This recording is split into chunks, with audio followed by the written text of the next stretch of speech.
We have Justin Silverio on the call. Justin, I really appreciate your time. And Justin's got a new platform. I'm going to send everybody to your new website. It's inveloapp.com, and I'll make sure to have that link in the show notes.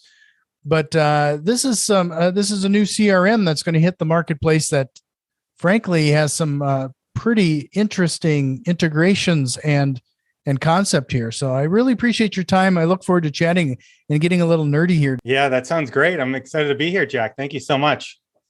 So let's back up. You do have some experience with real estate investing, which I think is, first of all, kind of a big standout here, because I get this. I've tried a ton of CRMs and around real estate investing, but to be frank, most of them seem like they've been created by a bunch of developers and engineers instead of real estate investors who actually do this. What are your thoughts regarding that? So I completely agree with you. So I've been an investor since 2011. So I've been an investor for a while now. And, over that time, I'm definitely a data guy. I enjoy figuring out a process, making sure that I'm really efficient with my time. Because when I got started in investing, I was doing it 5 years while I had a full-time job. So I had to get really good with making sure that my time was invested wisely and for the best bang for the buck. So that was a big piece for me. Over the years, I started developing my own CRM, and I'm not a tech guy. That's not my background. But I would mess around with Podio and Zoho and try to figure out the best process. But then when I started my marketing company, Open Letter Marketing, and after working with many, many investors around the country, we really found that there was a bigger need of investors. And when we talk to people, most people use, 2, 3, 4, 5 different systems to make sure that their sales pipeline is working properly. And, I had the same issue because I was an investor. And what I like to do is always solve my problem. And when I solve my problem, I'm thereby solving a lot of other issues that other people are having. So that's how it all started. And about 1.5 years, 2 years ago, that's when we really started digging into the root cause and figuring out, from a strategic standpoint, how can we solve all these problems throughout the whole sales pipeline? Now, most CRMs that people deal with either focus on prospects or leads or deals, but not everything. So when you don't have a system that incorporates everything, there's a lot of data and information gets lost in translation. So that's what we set out to solve. Sure. So let's start things off here. And I'm going to just if you go to enveloapp.com, you can probably follow along, because I was looking at your homepage here, just kind of hitting some of these highlights here regarding what it does. So let's start with the list building feature. When we do the list building feature, are we talking about mailing lists? Like a lot of us are using ListSource and a few other products. Is it very similar to that? Yeah. So we purchased all the data, property data in the whole country. So we have all of that, access to all of that data. So you can pull your own lists, whether it be equity list, absentee list, vacant lists. You can pull any type of list that you want. And once you pull it, you can bring it right into your prospects database. Sure. And how often is that refreshed? On a regular basis? Daily. Every single day we get new information that's going right to our system. Okay. Yes. So this is like right here alone is a pretty big step. I mean, there are some people who are spending a considerable amount of money on creating these lists. Is that part of the fee associated with the CRM? Is that an additional cost? How does that work into the numbers here? Yeah. So you have the ability to pull a certain amount of prospects in your system within the list builder based on the plan that you have. So obviously, the higher that you increase in plan, the more credits that you get. But if you ever want to pull more, you can always purchase at a very low cost compared to ListSource and those other providers. The other unique thing that we have, and again, when we build out the software, it was just not me as an investor saying, okay, how do I want to build this? I made sure that if I was going forward with Invelo and creating this platform, that I was working with the absolute best on both sides of the coin. investors that had a really good fundamental understanding of what is needed, but also the absolute best developers to make this platform as intuitive as possible. Because there's a lot of people in the real estate space that are not all that tech savvy. So the goal for me was, how do I get people to get into the platform and to understand it without any other help? So that was kind of the trajectory. And we wanted to implement automations and best practices so people don't really have to think about things. So for instance, when you go into the list builder, we have about 6 different types of lists that are preset. So all that you have to do is enter in your geography, and you can click a button and you're pulling an absentee list or you're pulling an equity list. And not only that, when you pull the list, we have this feature that's auto add. So anytime our list builder is updated on a daily basis and new records meet the criteria that you specified, they're automatically looped into your prospects database without you having to go back in and re-pull the list again. Oh, very neat. So I would assume then that based on your other company, you could probably order mailings and everything right out of the system? Yes. Yeah. So marketing is a big piece of this. So not only can you do direct mail, but you can do email, you can do ringless voicemail. And after launch, within about 2 months, we're going to add in calling and text messaging capabilities to the platform. So you'll be able to do everything within the platform. Okay. So yeah, that's a particular, and you could have multiple phone numbers depending on your flow. It's great. Because that's a great way to track different things too. Absolutely. Sure. Yes. So it says manage your full sales pipeline as your next category. Are you able to break things apart, like a wholesaler versus a fix and flipper versus a buy and hold person? Mm-hmm. How do those workflows look in here? Yeah. So how we have it set up is it almost looks like you have 3 databases. So you have different tabs. You have a prospects tab. So prospects are people that you have not contacted. And, we make sure that we have the features and functionality that you need there. So you can segment your prospects so you can identify your highest quality prospects so that you can market to them properly. And then we have your leads pipeline. So once somebody converts from prospect to leads, now you can bring them through your lead pipeline. And then we have a deal pipeline as well. So once you purchase the property or once you have it under contract as a wholesaler, now you still need to manage that property because at the end, you need to sell that property to somebody else or rent it out. So we have a whole pipeline for that. So they're broken out into those 3 categories, and they allow you to be very flexible on what your investment strategy is and how you utilize those pipelines. Sure.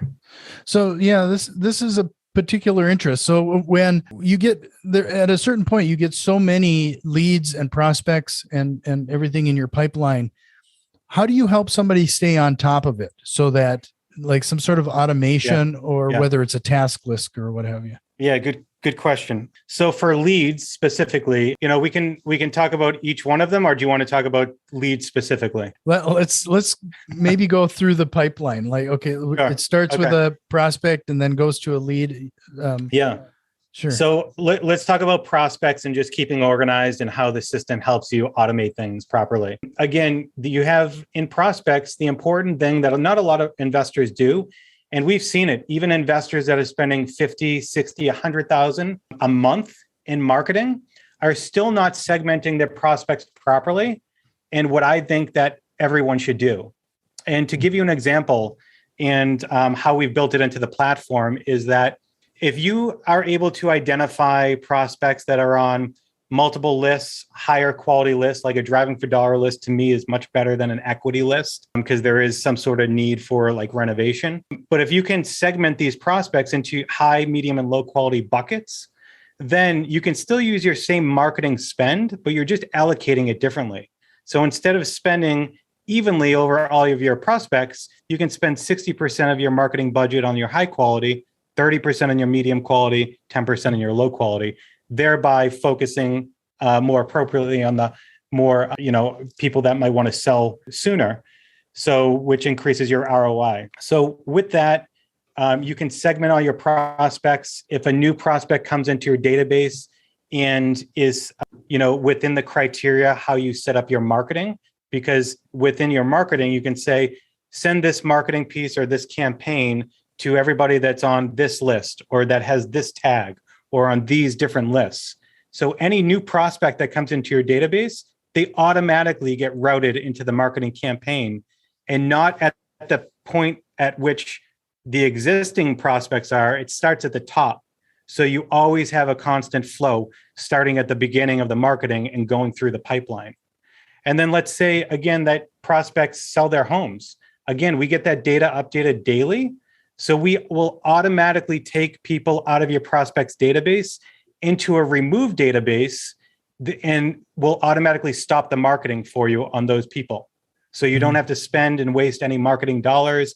You're updated immediately. And those removed prospects will never get back into your prospects database unless you manually push them in. So you can see there's like a lot of automation there and keeping track. So that's kind of on the prospects.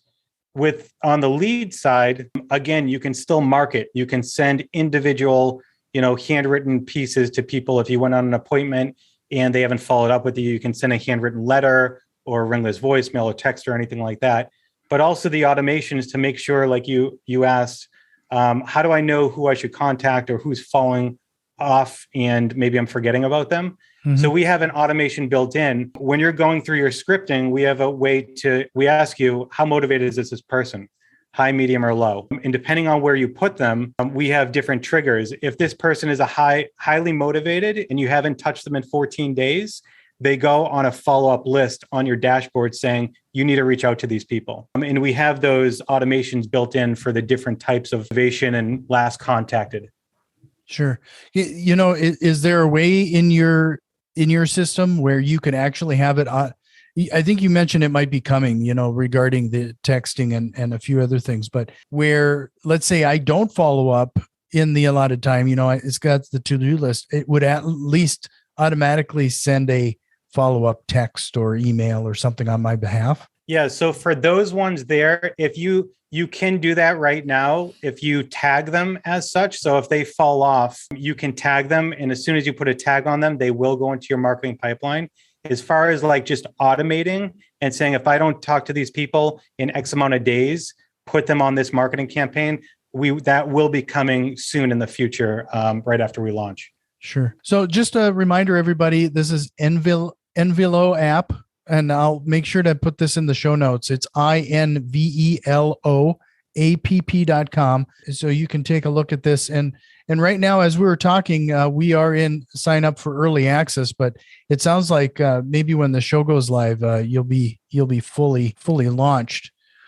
One of the things that I struggle with actually is, and I hate to admit this, is the do not contact. I get people telling me all the time, do not contact. When I send things off to my marketing person today, I typically send 2 files and hope that they can match them up. But it's an 80-20 rule at best. Like I still get phone calls saying, I told you to take me off of your list. Is that fairly easy to do in your? Yeah. So we have the ability to skip trace in our system.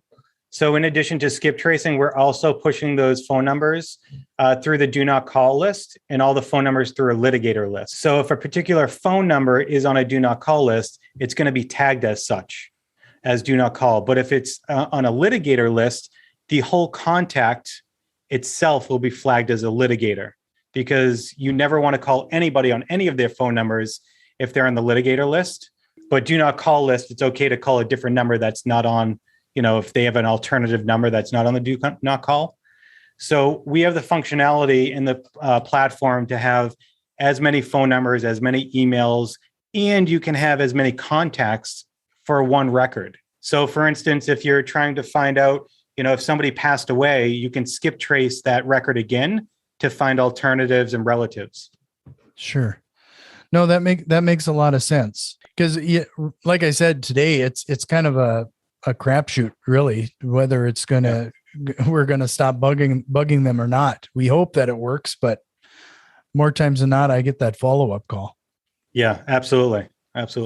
So you did mention earlier, I think a lot of people who get into real estate investing, they start with the cheapest thing possible. And the reason I asked regarding the follow-up is that I've actually seen people who've gone as far as buying one of those 31-day xylophone folders. And, it's great. It works for them is the fact that to do the follow-up, they'll call somebody, write it on a piece of paper, call somebody, and then their habit is, well, 3 days later, I'm going to follow them. So they'll advance that piece of paper 3 days.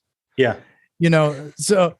But if that works for them, but frankly, that is the resort some of us have gone to in order to make sure something works for us. I mean, and that's where it comes back to, it seems like engineers have been developing these things instead of somebody who has a real estate investing background. Yeah. And I mean, I started that way when I got started, right? I didn't have many leads calling in, so I was able to manage it with just paper. But then after a while, it was like, which ones do I call back? I had a huge stack. So really leveraging the technology to help you do that is really important. But it's also, so important that the platform is intuitive, that people actually understand it. Because if they don't know how to use a platform, they're not going to be successful. And that's why really, we don't really look at ourselves as just a CRM, just a software. Invelo, we really look at as a platform. And the technology piece, the software piece, is just one of the 3 pieces of the puzzle.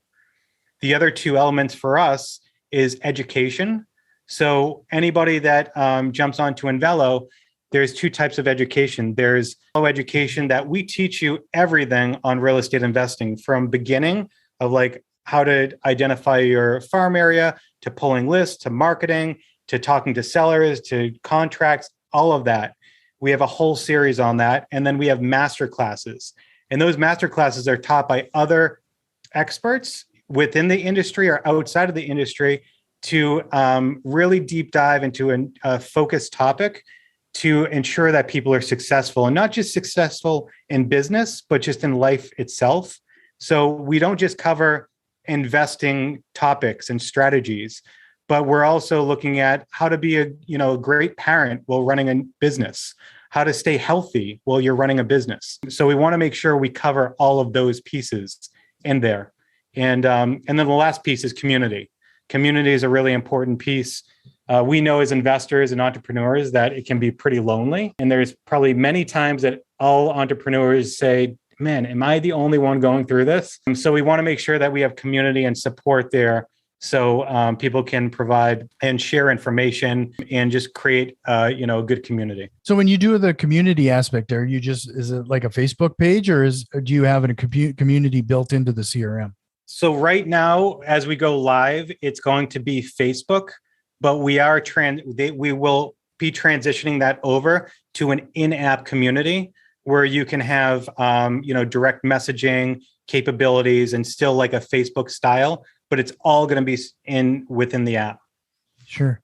So, based on your experience, you're building this app and your experience with previous CRMs, to maintain this usability, how are you going to to keep things simple and usable as you continue to add features? Because you can see it can get pretty unwieldy pretty quick. Yeah, and where it gets unwieldy is when you're building a platform, especially and I'm sure you've seen it, a platform, somebody starts to build a platform on one piece because they're trying to create maybe an MVP, a minimal viable product, to see if it works. And it's successful. And then they start to build on. But the underlying foundation wasn't built to have all of this expansion. So now the workflows are kind of quirky and it doesn't become as intuitive. So when we started this platform, we really looked at the grand scheme and said, what is the big piece that we want to tackle? And it's the whole sales pipeline. So we already have a vision and we already have a path of where we want to take this as we start to build it out. But again, the piece of it is also, I've been able to be lucky enough to, join forces and bring on people that are very experienced on the SaaS, the technology side. So one of my, my product manager that's on board, he's done 5 SaaS companies, sold one of them for, 10 digits. And he's gone through that process. So he understands the life cycle, how to keep it intuitive. We're using UI designers and developers that have done this already. So we wanted to make sure that we're working with people that already understand and have done the whole life cycle and know the path for us. So it's not just dependent on me. Sure. So as you've been developing this, and you suppose you got some investors using it now in early access, what is like a surprising piece of feedback you've gotten so far? I don't know if we've received anything all that outside of what we weren't expecting, but we have received a lot of great feedback on things that we didn't even think about. Like little pieces here and there, nothing large. Everybody that has brought something up is either going to be implemented for launch or on our roadmap this year. So nothing really out of the ordinary that we've actually been seeing, to be honest. Oh, well, that's good news then, right? Yeah. So we built an MVP about 2 years ago. So we've kind of been working, and we had a good amount of investors on that. So we already knew what to expect and how to work with people. And we had a big pipeline and communication with them while we were building this one. So we were kind of starting from our version 1 and then basically just started over, scrapped. We still have that product, but we started from the ground up with this product with that information in mind. So I'm going to tackle something that's going to be kind of the elephant in the room, regarding the pricing. Every time somebody goes to a real estate investing CRM, they're a little shocked by the price. And this is going to be the case as well. But how do you help people understand the value that they're receiving? Because in regards to missed opportunities, I suppose that's part of that education again. Yeah. So there's two things. One, it's not a big ask. Our plan starts at free. So we have a free plan. So anybody can get on this, and it's free, so they can play around with it and work through it.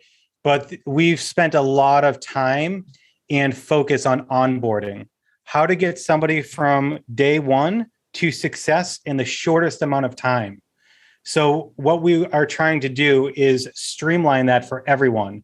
And again, make it as intuitive as possible, and taking out any of the ancillary things that aren't needed to make sure that people are successful and can identify that value sooner than later. Sure. Well, this has been a great conversation. It seems like you and I could probably continue to chat even more regarding some of this stuff. I think the best thing for people to do is at least take advantage of the free access. More times than not, I find that you're going to likely upgrade, but at least you can get your feet wet and check it out. Outside of the features that you had on the homepage, is there anything in particular that you were like, was there an aha moment or something particularly that you were pleased with that came to fruition here that people should maybe check out? Yeah, I mean, I think the whole, capturing the whole sales pipeline was amazing for us, and not just because we can do it all on one platform, but the information, the analytics, the KPIs that we can provide back to the user. So that right there in itself is absolutely huge, because no other platform can do that. In the near future, what we're looking to do is be able to identify and show people, here are your KPIs, but we're adding gamification into it. So you can have other people in your market and you can look at your KPIs versus their KPIs, and then we can provide suggestions on how you can improve them. So those are things that are happening down the line on our roadmap that we're really excited about. And there's so many other features I feel like I could talk about that are going to be implemented either now or Q2, Q3 that won't be on any other platform. Well, that's something that I find really interesting, actually. When you do release these features, how transparent are you as to your roadmap and when it's coming out? How do you keep people engaged in that regard? Yeah, good question. I'm a bit of a nerd like that. I recently moved to a new podcasting host called Captivate. Okay. And they do a phenomenal job where we're going to have an announcement around the next feature release. And then they do the YouTube video and it really gets people engaged. They do a really good job of keeping people engaged. Yeah. So good question. Yeah, we're very transparent with our roadmap. So everyone can get access to provide feedback, but not only provide feedback, they can actually look at our roadmap and see what's planned, what's in queue, what's being launched, and what has been launched. And then also pop-up notifications to show you what new features and functionality that there are in the system. So that is, yeah, we want to make sure that people understand what's coming up and what has just been launched. Sure. Well, I really appreciate your time, Justin. Again, it's Invelo, Invelo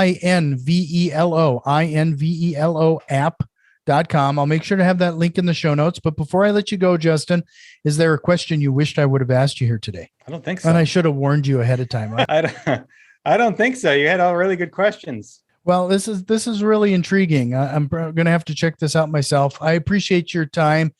You're welcome back anytime. I hope you'll take me up on that, because I really would love to spend a whole episode talking about your entrepreneurial spirit. I mean, there's obviously something there regarding your open letter marketing, now Invelo and everything else, and how you've kept these businesses going. And I mean, there's a mindset there that I'm sure we could explore.